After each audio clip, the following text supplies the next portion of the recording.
This is actually an article that ran toward the end of July in the Austin American-Statesman. The next thing that caught my attention was they said that in the article, evolutionary biologist Francisco Ayala has repeatedly argued that the Genesis story not be seen as a scientific treatise on the origin of the universe, but rather as a declaration of God's sovereignty over his creation. When asked whether God exists, Ayala says he cannot prove or disprove that, arguing that the question is not one of science, but one of religion. And this was the most disappointing answer that I could have read. Yeah. Especially from an evolutionary biologist and from anybody that works in science. I can't believe that they would say that the existence of any item would be outside the realm of science to answer. And yet this is insanely common. And, you've got people like common. Francis Collins. This is his view as well. Well, I would expect it from a theist. I mean, I really would expect it from a theist to say something like this, because they will say things to defend that belief. Well, I don't know whether or not Ayala qualifies as a theist or not, but I will say that you have, this is in part the invention of a non-theist, Stephen Jay Gould. This non-overlapping magisteria, that science answers one type of question and religion answers a different type of question, and never the two shall meet, that they are supreme in their own bailiwicks. And so you get this kind of hands-off approach where scientists say, well, that's a religion question, we can't address it. I completely disagree, but you've got points on there to get to, so go ahead. Oh, sure, yeah. I just put, what a horrible response. While it's true that without specifics, we can't prove or disprove the existence of any item X. So in other words, if we're in the abstract being asked a question like, does God exist, with no specifics concerning God, that question is unanswerable because it's a nonsense question. The reason is we don't have a claim of existence until we have something specific about the item. So in other words, if I don't know what you're claiming exists, if you have not defined what it is that you're saying exists, no one can answer whether or not it does exist. We have to know what it is we're looking for in order to say, yes, it's there. Saying X exists where X is not defined isn't claiming that something exists. The reason is not, and when I say the reason, it's that it cannot be proved or disproved. The reason is not that establishing if items exist is beyond the scope of science.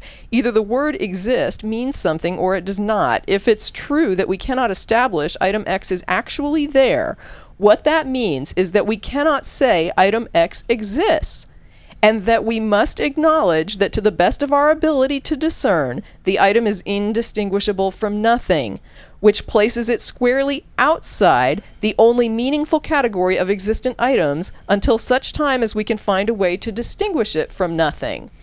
There's a couple of problems with this whole thing where he points out that he can't prove or disprove. First of all, I'm disappointed that you have a scientist. All the time I get letters from scientists saying, scientists never talk in the terms of prove or disprove. Right. Well, okay, somebody sent a letter to this guy because this guy does. And yes, I understand that it's a mathematical term, but he's probably just speaking colloquially. And it would be much better, regardless of whether he used the prove or not, he should have just stopped as we can't prove that. Or if he wasn't going to use that word, that can't be demonstrated. Correct. Or has not been demonstrated. Right. I think it may be wrong to say what could or couldn't be demonstrated ahead of time, and leave off the second half of prove or disprove, demonstrate, or we can't demonstrate that it's false. Because outside. What that does is it gives the impression that we cannot demonstrate that this is true and we can't demonstrate that it is false, and therefore it's 50-50. That's the impression that it gives, that this is hands off, which isn't necessarily true, that it ignores where the actual burden of proof lies, and that's with the claimant. It's an insincere attempt to make room for the fact that we have people who believe things for no good reason. Right. It's, hey, I'm busy doing science. I'd rather not piss you off by telling you that, what you're claiming is vague and you haven't demonstrated anything for it.